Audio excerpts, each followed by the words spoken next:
In the 90s, when I was doing a startup, early 90s, there were only very few non-Caucasian CEOs who had done their own startups. But in Silicon Valley, clearly none of those stigmas, challenges, shortage of money exists today.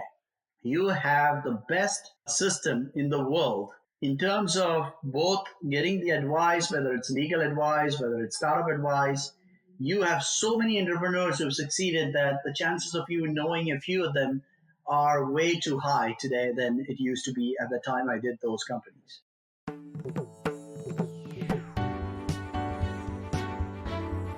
You are listening to The Sure Shot Entrepreneur, a podcast for founders with ambitious ideas. Venture capital investors and other early believers tell you relatable, insightful, and authentic stories to help you realize your vision.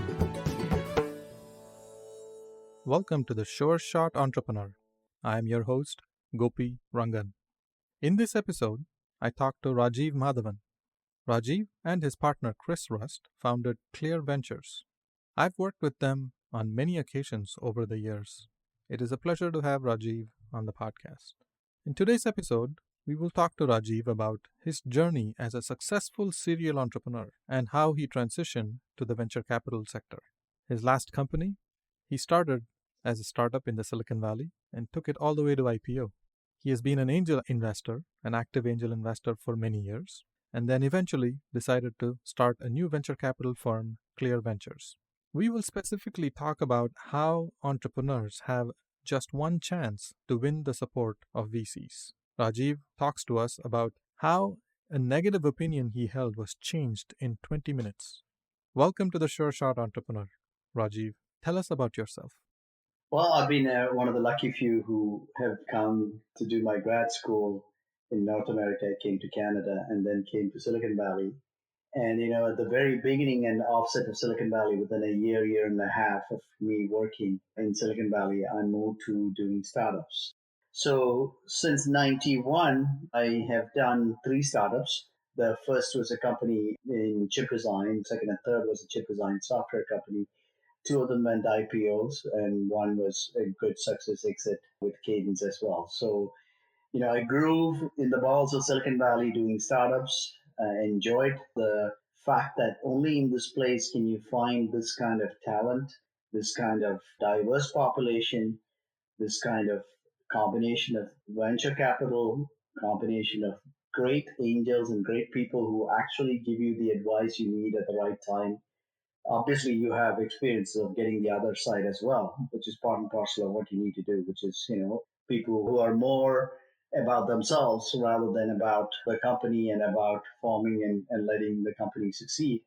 But it's been a great experience since 91 to now. It's been a great experience with lots of downturns. And interestingly, almost all my startups that have succeeded have happened right after a downturn. So I'm out looking for one right now because I know this is the time for me. No doubt about that. It's great that you see that opportunity. I understand that it's not an easy time for a lot of people right now, but hopefully this creates new opportunities for all of us. I want to ask you a question about an event or a time or someone that had a huge impact on you, and how did that happen? So to me, there are 3 people who have actually done that to me. My dad is obviously one person who obviously believed that I could never do anything wrong. We have no DNA of a startup experience or wanting to do startups in my life. And my mom was actually a pessimist, an eternal pessimist in me trying to do a startup, etc. When I left from BNR to Cadence, she called me and said, "Why are you changing jobs from a 10,000 person company to 800 people?" And then when I joined by myself a company called Logic Vision, she told everybody that he doesn't know how to keep a job, right? I mean, he just can't keep a job. That's what she had told everybody. And at that time, my dad was certainly the counter influence of saying, look, if you believe in it, go for it and do it. So after my third company, Magma, went public, when there was an article which is published in India, that was when she called me and said, okay, you've done something in your life. That's how much entrepreneurial DNA we had in our family. We had absolutely none whatsoever. So having somebody who was giving that encouragement was important. My second person in my life was a professor that I had in my third going to fourth year.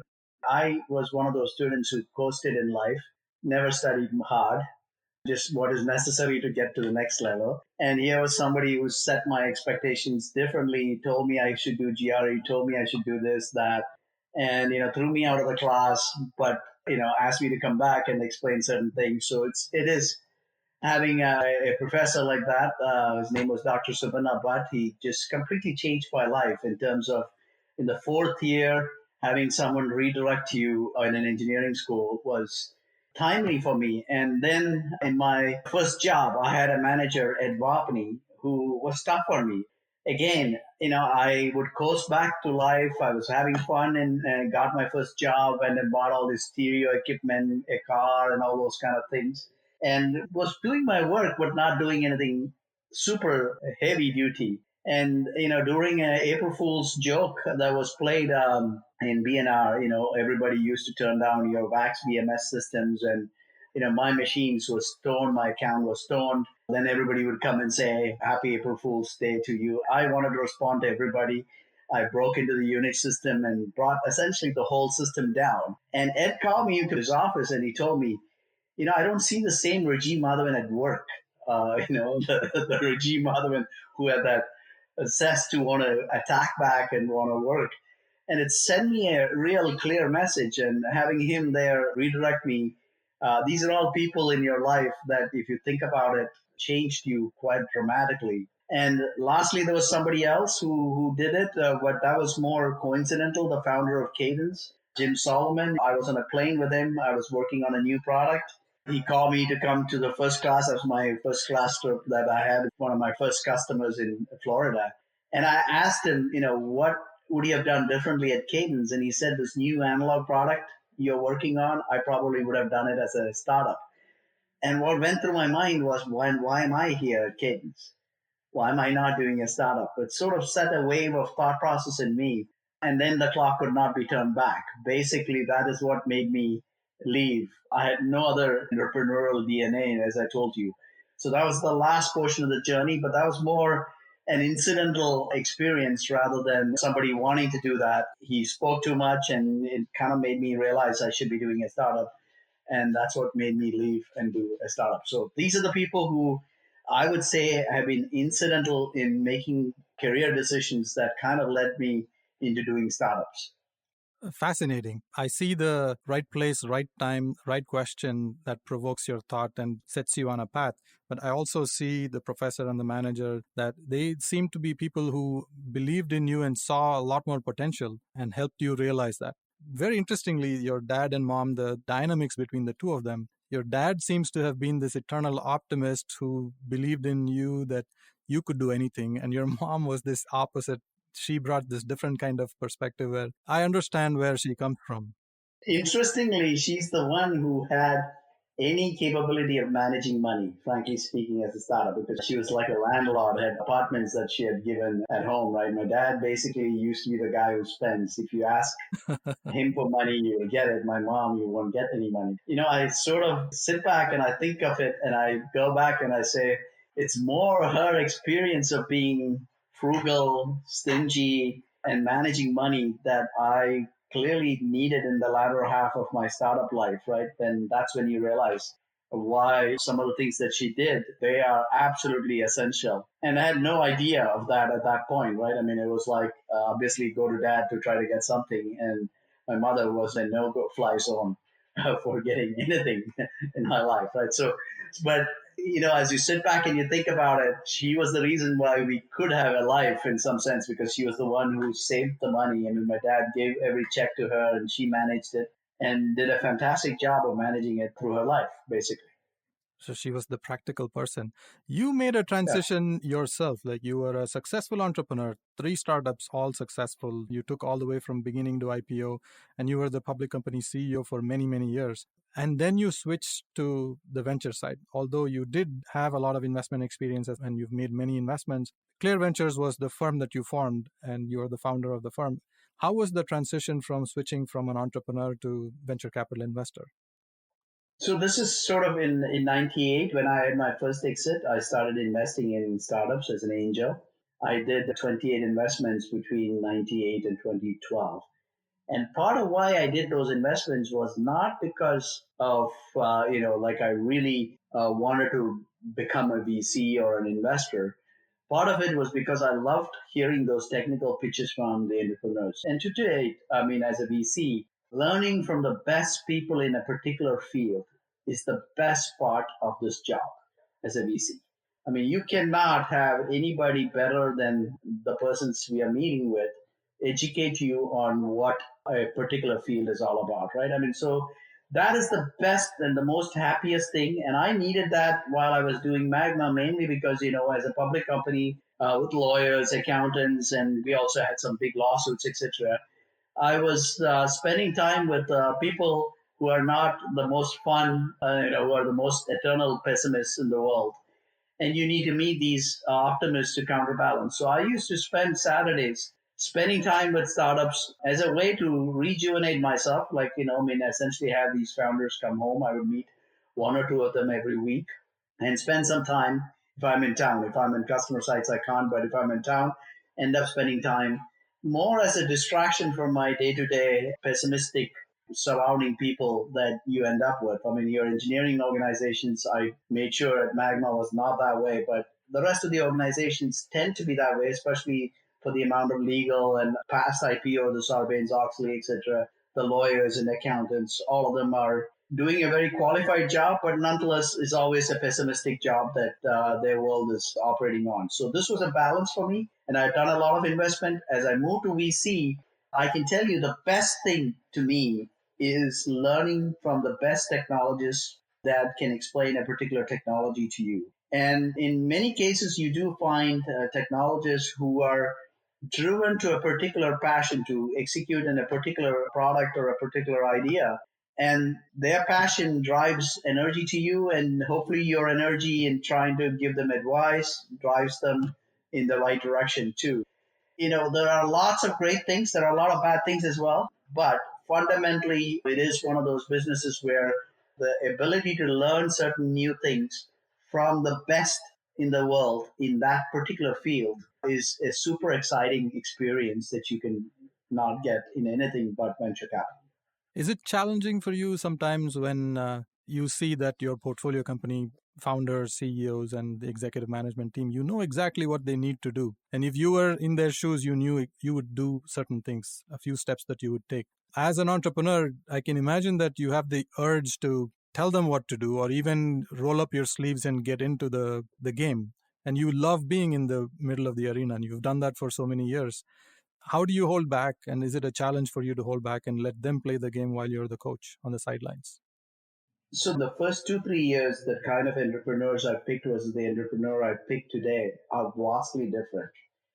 In the first 2 3 years, I always give this example. It's almost like a new professor being minted at a particular school who's got a few PhDs. They look for the super coolest technical idea alone, where technology dominated 80% of the market, not the team or the market, right? The technology and just the market was the decision point that I had made much of my decision on. You assume that the technologies will put his heart and soul. You assume that he'll work hard, and you assume that he has some business acumen in himself. And all three of those assumptions have been not true in probably 60% of the cases. So essentially, I have morphed myself to understand that 40% of the decision is about the person at the stage of seed and Series A investments. Obviously, if the market is not right, and if you don't believe in the market, it could be the most Superman technologist, Superman executioner, he or she is going to fail. So market is number one and technologist is number two. And it probably was technology number one and market as a secondary play that I used to look at. So I have morphed myself. And this morphing is because very quickly you realize in the VC business that much as you feel like you could do some things, you cannot do anything. You are just a coach. You can tell them what it is, and you see them make mistakes, and the blood pressure just keeps going up for you. It never really has anything that you can do. You can just tell them and keep telling them. You need founders who are willing to look at opposing viewpoints to understand what are the issues and to learn from these issues. And I absolutely want people who tells me that, hey, you're full of it and you really don't understand it. I absolutely enjoy working with those people. But the fundamental thing that needs to happen in a startup is you need an entrepreneur who's very super excited about his idea, but also has the technical acumen and the business acumen to be able to execute it or to bring in the right people into the team to execute it. So I think I was less of a coach earlier on than today. I mean, today it's a 100% coaching job, but picking the right players is all a coach can do, right? At the very beginning. That's the single best decision I can make. When you look at an opportunity, let's take an example of a startup that you decided to back. At a moment when no one else believes in the idea, how do you choose to get behind the entrepreneur and support them? Can you give an example of one situation? So I will give you one where I actually did the opposite. I mean, I met with a company called Atmosic. It's a Bluetooth chip company. David and Masood are known to me previously. I know they also knew a lawyer that I knew well, but Masood was at Qualcomm and Atheros before that. And as an EDA vendor, we have talked to these people before. So I met with them, and the first line I told them is more than likely, I'm not going to invest in your company because I'm not currently looking at semiconductor startups. And boy, 45 minutes later, I was a fool. What convinced you? I think the market is phenomenal. The team basically had, I think, the first 20 people of Atheros are here. So getting the chip done was not an uncertainty for me. Right? It'll get done. There was no questions whatsoever about that. The team, the quality was never an issue. The ability to get it done was not an issue. The market, in terms of the IoT markets, the headphones, like I'm using an AirPod today, right? You need to put it into this charging device and plug the charging device in. Here, I don't need that. You can charge it with RF. I can just leave it on my table and it's getting charged. Fundamentally changing the way we look at batteries. It was crystal clear to me. Did the round. We wanted to lead it, but somebody else jumped on it the next day. Had met with them the previous week, gave them a term sheet. Then it became kind of a fist fight of trying to get our way back into it, but we managed to do that with David, and we funded it. So this is where meeting those kind of founders who can explain the technology and move you is one of the very unique things that happens in this field. I thought I would not fund it going into that meeting. So in this case, it looks like you knew the founders, you had a lot of respect for them, but you had a negative Yeah, disposition even before going into the meeting, and you didn't think that you were going to move forward. But during that meeting, they changed your mind and they converted a non-believer to a believer. Is that common? it's not necessarily 100% common, but out of the 18 companies we have done, 3 were decisions like that, where 20, 30 minutes into it, you're looking at it and you're saying, God, we got to do this.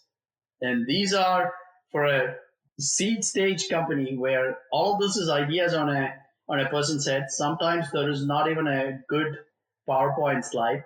It is just them explaining it to you on a whiteboard. And for me, that is paradise. That I thoroughly enjoy. I know a lot of VCs on Sandal Road goes down the how beautiful a presentation it is. I, on the other hand, want the technologist to show me why he or she can build a team, build a product, and obviously the market is something that we have to do our diligence on and make sure that the market exists. So this is sort of the only two things you can look at the seed stage. At the seed stage, all you can look at, which is where 95% of our investments are, all you have is the technologists and some aspects of the market definition that we can conjure ourselves and get drive to a conviction to do the investments. I see a thread here. What you say is that you're open to new ideas and you want to be challenged, and it's okay to prove you wrong, and you really enjoy the process. Are there situations where it takes more than one meeting to convince you? Or even if 45 minutes we decided we want to do, there is obviously subsequent work that is done, which is making sure you're doing the references on the people, what skeletons do they have, and I'm not worried about having some skeletons, but you do need to do the diligence that needs to happen. You need to check the market. You need to realize that there may be others who are already beginning to do. So there's work to be done, but more than ever, then it's just making sure that your conviction is right and that this is a right probable market direction that this company could take to be successful. is what you're trying to prove during that process. So the spark was lit, but you still needed to fan the spark, build the flame, and see if there was a clear potential before you. Yeah, it doesn't take a long effort after that, but it does nonetheless take an effort of a lot of meetings and spending time with the founders to make that happen. What if the spark doesn't happen in the first meeting? Do you typically walk away, or I think that's quite unlikely that you will get a second chance, because the reality is this: we see a lot of companies in Silicon Valley, right? So if you've got to take the number of companies we are seeing, the first meeting is very, very important, right? I mean, so going through that meeting and understanding it, if there is no spark at that time and you're not bought into the market, chances are very low that you would actually come around to liking it in subsequent meetings. This, by the way, is not just me. I think, when pitched to most VCs, if you're not having a first meeting, which is very successful, it runs on you, where they may come back and do it in subsequent round because you've executed. But in that same round, it is actually much more difficult to get the ball moving. In my case, it's very, very difficult to do that. so entrepreneurs have one chance to make a good impression on the first meeting? I don't think it's a stress on them on the first meeting as much as the technology that is, and is it the right market, right? They just have to go. But having said that, I have to tell you, I mean, there are people who have come with different ideas to me after 6 months and said, "Yeah, you pointed out these issues. We didn't believe it. We tried it, and now we are doing something new." And there is no penalty for somebody trying something. This that actually shows that you're an entrepreneur. You have to keep doing that until you succeed. So you have to know which is right, and you have to take the input of the market. And if the market has spoken, the ability of the entrepreneur to be able to read a little bit into it will be nice. With my own second company, I had 35 venture firms on Sandal Road said no to me at Ambit. And I did not listen. I raised 750K from 50 private investors. That is what Ambit was all about, right? It was all sorts of private investors with $10,000, $15,000 investment into it, and we created a technology. So I have to give that advice to the founders that go with your conviction, and if you're absolutely believing in it, any of us on Sandal Road who believes we're good investors are all idiots when it comes to it in front of your conviction and your skills. It takes a lot of fortitude to keep pitching to investors like you did. You like to see that resilience in an entrepreneur. Yeah, in the case of Ambit, because I had Gordon Bell on my board of directors, Gordon was the founder of Vax PDP and at DEC, and obviously DEC was the king of computing at that time, and he had just left DEC. I could get meetings everywhere. I mean, he would send an email to XYC on Sandal Road, and just for deference for Gordon, they would take the meeting. And we were going up against Synopsys, an entrenched market leader, which had just done an IPO. And here's a bunch of guys coming in and saying we'll be 10 to 100 times faster than Synopsys and fund us. Right? It was a 2,000 person company. So it was David versus Goliath to the extreme. But this is where Sandal really did not understand that market really needed somebody who could make a chip design time come down by 10 to 20x, which is what Ambit did. Literally got acquired for $280 million in a year and a half after that stage of trying to raise money, right? I mean, the first 1.5 years was creating the technology. But after we had a demo and a product, it was pretty quick in terms of what we could achieve. But, conveying such technologies, capabilities, and market potential was very, very difficult to Sandal Road.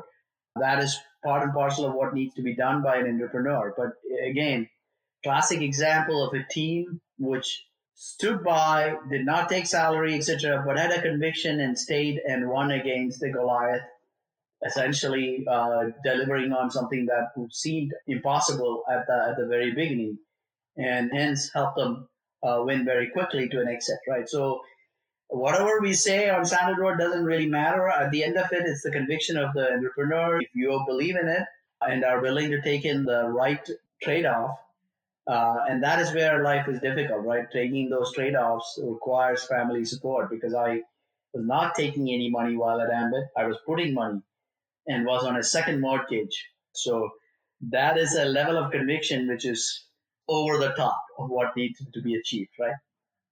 You had extreme devotion to your startup. You shared quite a bit of topics here. You started with people who influenced you and unleashed a lot of potential in you, Yeah. starting with your dad, your mom, professor, your manager, the founder of Cadence. And you talked about transition from being an entrepreneur, angel investor, to a full-time venture capital investor. And you drilled down on specific things that you look for in an entrepreneur, especially people who can prove you wrong in a short period of time, possibly in one meeting, maybe not more than that. That process of opening your eyes to something new, you really enjoy going through that process with an entrepreneur. And you do have a lot of faith in these entrepreneurs because they are the masters of their field and they know a lot more than anybody else on the planet on that topic. This is a lot to cover. I'm sure we can spend a lot more time and we can keep talking about it. And that's why I keep coming back to you and I learn a lot from your experience. Let's switch to what you do outside of work. Can you talk about your involvement in a community activity that you're passionate about? I've involved myself in three community activities, but one of them, which I'm very proud of what I've done, is for example, Akshaya Patra, which feeds several million kids a day in India. These are impoverished kids who come to school only for their food. They bring their sisters and everyone, and the meal program that the government has put in India does not meet any requirement of a nutritious meal for the kids, right? So this is a system which has built automated kitchens. I think, if you look at Akshay Patra and you look at their kitchens on YouTube, you'll be blown away using science to solve the issues. Those have a particularly soft interest for a lot of entrepreneurs, I'm sure, in Silicon Valley. So they have done great. So there are a couple of these programs that I or my wife does get involved. Was involved with UCLA when the university had to make a transition. Was on the board for a while when we had to make a transition from purely funded by Uncle Sam to having to raise endowments to actually get there. So there are a couple of social and charitable programs. I'm probably 10 years away from co-opting something on my own and running and doing it full time. 10 to 15 years from now, I could see myself just doing that. It's great to see that you make time for these activities. I'm going to stay close and watch to see what you unleash in 10 to 15 years when you're ready for that venture. Thank you for listening to The Sure Shot Entrepreneur. I hope you enjoyed listening to real-life stories about early believers supporting ambitious entrepreneurs. Please subscribe to the podcast and post a review. Your comments will help other entrepreneurs find this podcast.